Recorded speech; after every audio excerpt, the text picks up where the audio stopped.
Previously on Sayu Rinpoche's Adventures.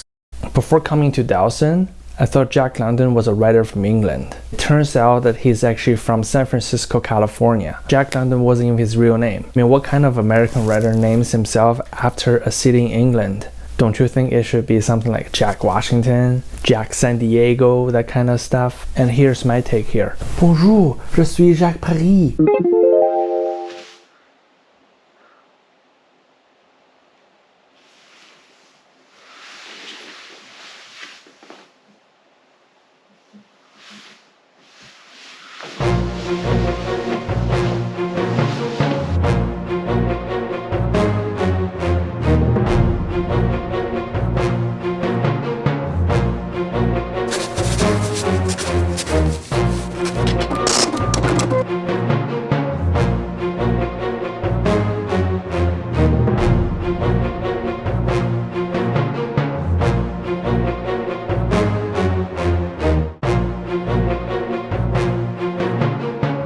After our trip to Getaway, the remote archipelago off the coast of British Columbia near the Alaska border, the restrictions for international travel caused by the global pandemic had been relaxed. And that means it's time for action. It won't be my first time traveling abroad personally, but it'll be the first time that I'll be taking our channel, Sayu Rinpoche's Adventures, to a destination that's not in Canada. The next station is Terminus Station, YVR Airport. Hey, it's Sayu Rinpoche here. So right now I'm at the Vancouver International Airport. This is going to be essentially the first time since the breakout of the global event of 2020 that I leave Canada. Well, I mean, not exactly if you consider our quick cross the border to United States on our way from Vancouver to Victoria on BC ferries. Yeah, if you count that experience, then I guess it's the second time. But anyways, I'm very excited, and this time I'm flying to Paris, and I'll see you when I land in France. At the time, France was one of the easiest countries to travel to from Canada, and I had never been there before. After a 9-hour flight, I landed in Charles de Gaulle International Airport. To get from the airport to the city center, there are many options. The easiest way will be taking the RER-B train from the airport's train station. Rumors say that this train is not safe, and Overrated, my dear roomie from one of the pre-YouTube adventures, who helped me so much on this trip, told me that the train ride wouldn't give me the best first impression of Paris, so she recommended me taking the airport bus. Well, now I'm actually intrigued to see how bad of the first impression I could get, as I'm sure if Paris is truly awesome, I would probably forget about this first impression like many other places I have been. The reality is, I couldn't find a place to take the airport bus. Because I will be in Paris for quite a while in 2 different segments within the same month, I purchased the monthly transit pass. However, after buying the pass, the ticket office told me that I need to affix a photo to it. Beside the ticket office, there was some sort of a self-service photo station, and €6 later, I took a selfie, tore the photo with my bare hands, and voila! Do you like it? Anyways, let's take the train. It was just a busy train with lots of people. The sceneries along the way were pretty normal. My first impression of Paris wasn't bad at all, especially when the train gave me an opportunity to peek through some of the neighborhoods I otherwise wouldn't have the opportunity to visit during my trip. My home neighborhood for the first segment of the trip is le 6e arrondissement de Paris, or the 16th district of Paris. Don't ask me the specific reason why I chose this particular neighborhood. To be honest, I don't really know. It kinda looks really nice on the street view mode on Google Maps, and it's right next to one of the most prominent landmarks of Paris. Can you spot it? Yeah, folks, I just got into Paris. So again, I arrived a little bit early. I just stored my luggage at the hotel. Right now, I'm gonna go grab my phone card. So that's gonna be the internet I'll be using for the next 2 weeks or so here in France. And yeah, it was kind of humiliating because I was trying to speak French at the airport, and then just after one sentence, the lady who sold the monthly ticket changed the conversation into English, and same with the hotel. After 2 sentences, pretty much couldn't continue, and we finished the rest of the conversation in English. Well, this is what happens when your French was only as good as grade 8 level by British Columbian standard. The immediate neighborhood to the hotel where I was staying at was Trocadero, which is the site of Palais de Sayu, a super popular place for people to take pictures of the Eiffel Tower, even including controversial figures like this piece of shit. As you can see, the place was quite crowded with tourists, especially during the day. Why don't we skip it for now and come back later? For lunch, I found a restaurant nearby. I had a nice salad and tried escargot the very first time, which instantly became one of my favorites while eating baguette. Have I mentioned that baguette was actually one of my least favorite types of bread? After lunch, I checked into the hotel. The hotel room was very cozy, like what you would expect in a global city like Paris, but perfect for one person. As for the view, I couldn't expect that much. Although if I paid 20 euros more a night, I would be getting a room with a view of the Eiffel Tower.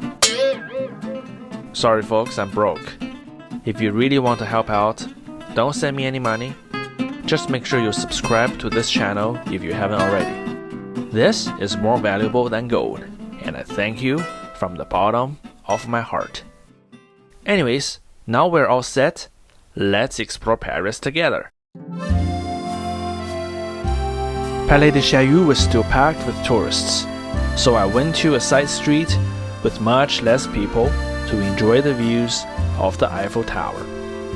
In this Instagram age, everyone wants to get the perfect shot.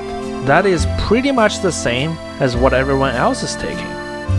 For me, I prefer a quieter setting where it could bring me a more intimate experience with world-famous tourist attractions like the Eiffel Tower.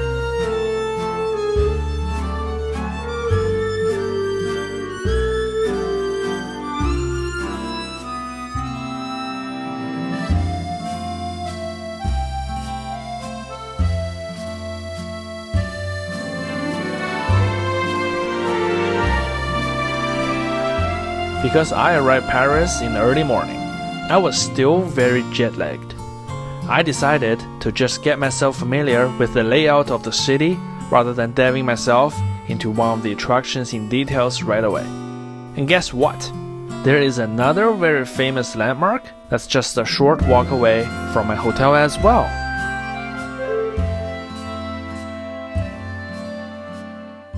Yeah, so behind me is the famous Arc de Triomphe. So how do you translate that into English again? Arc of Trump.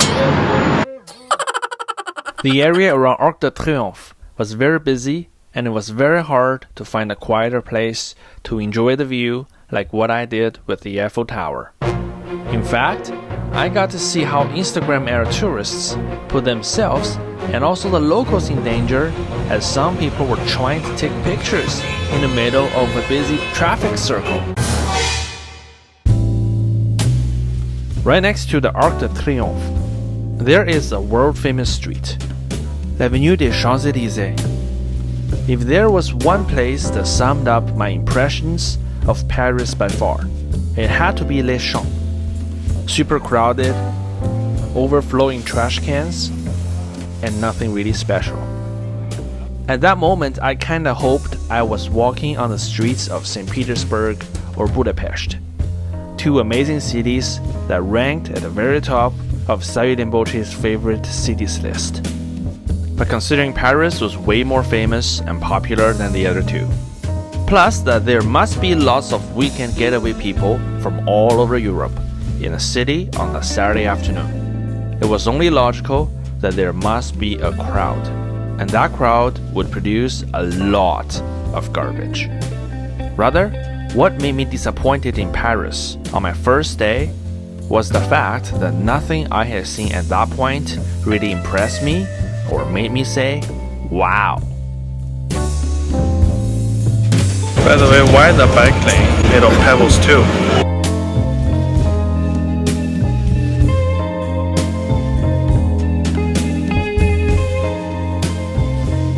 Anyways, the show must go on.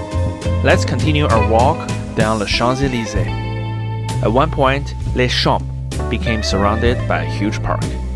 The main drag was still crowded, but if you make a turn into one of the side paths, you will be surprised to find a rather tranquil setting that's a world away from what's behind you. Alright, just found myself a little park by the Champs-Élysées. Yeah, the street is absolutely chaotic. Yeah, but we're still able to find peaceful places like this park. You know, and that's great.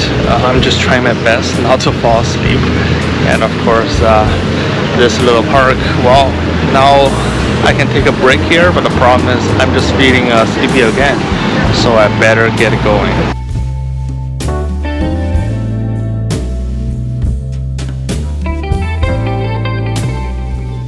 At the end of l'Avenue des Champs-Élysées was a square.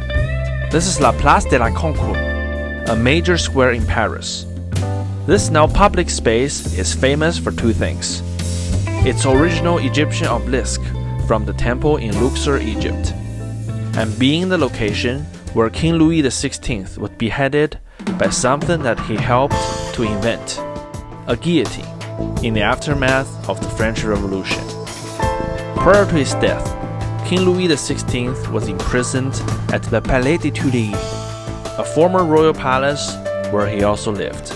The palace was burnt down by the Paris Commune, the very first socialist regime in human history according to some accounts, in 1871. However, the royal courtyard, today known as Jardin des Tuileries, is one of the most popular parks in Paris, enjoyed by both locals and tourists.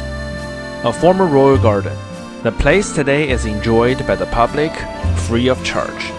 Fountains that were built for the French kings to show off back then have become wondrous playlands where cheerful children play with their little toy boats.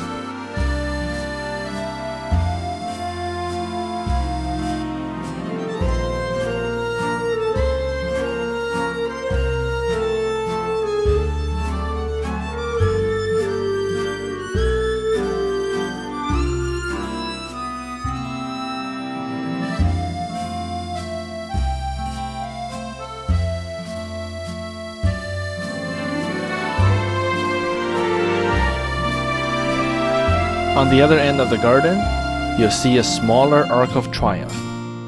You could tell that a huge crowd was coming from there. Where possibly on Earth could release so many people to a peaceful garden all at once? Yeah, I guess I don't have to explain where I am right now. If you don't recognize the building, chances are you would probably recognize the glassy pyramid, even if you don't know much about France. The Louvre might be a palace in the past, but is more famous today as one of the best museums in the world. The pyramid, designed by American architect I.M. Pei, was controversial, but ended up becoming an icon of Paris. Just like the other industrial structure you could even see from there, the Eiffel Tower. Of course, I'll save the Louvre for another more detailed visit later during our trip. At one point, the lights inside the pyramid were turned on. The curtain of the night was dropping down. That means it was time to go back and rest after a long journey from Vancouver, a city that's beyond the other side of the Atlantic on the coast of the Pacific.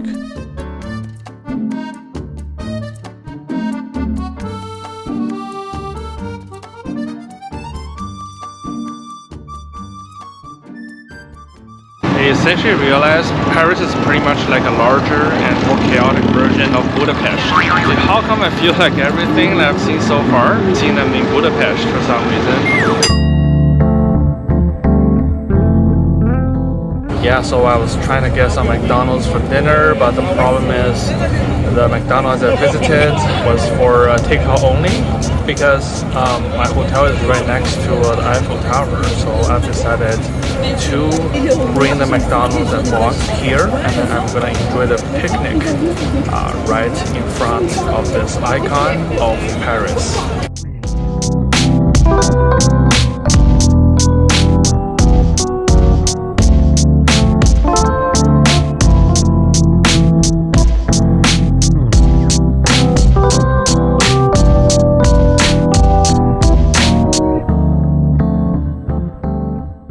Alright everyone, so I just came back from my improvised picnic at the Eiffel Tower, and then before I came back I actually made a detour to a local Carrefour supermarket, and yeah, to pick up some toothpaste and also some other stuff, and it was a lot of surprises. So first of all, I got 1 liter of Perrier, and Perrier here in Paris only cost 67 cents, and that's in euro.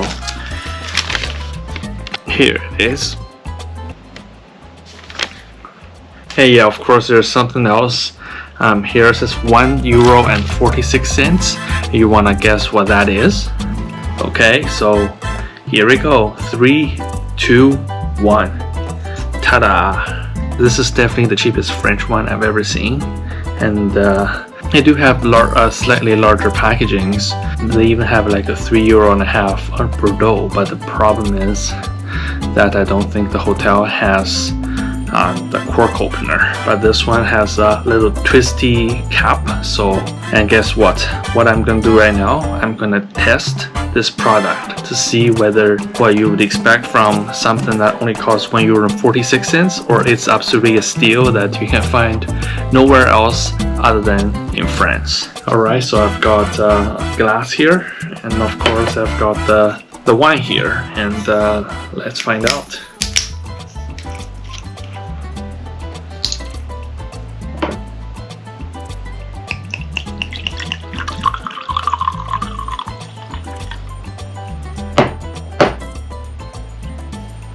So here it is. Kind of looks like the regular wine color. Looks kind of very dark. To be honest, I'm no expert. I can only tell you if I like it or not. So there we go. Cheers. Here comes the €1.46 red wine.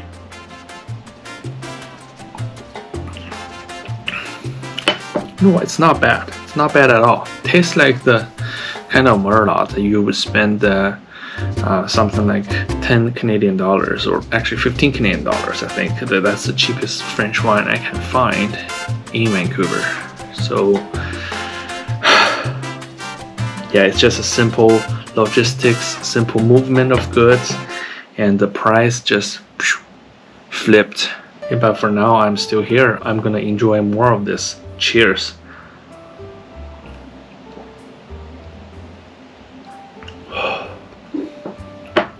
That's definitely a surprise. I just can't wait what's gonna happen tomorrow. But right now I'm really tired.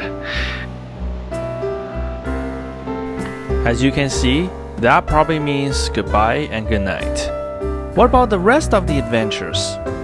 That, my friends, can wait till the next episode.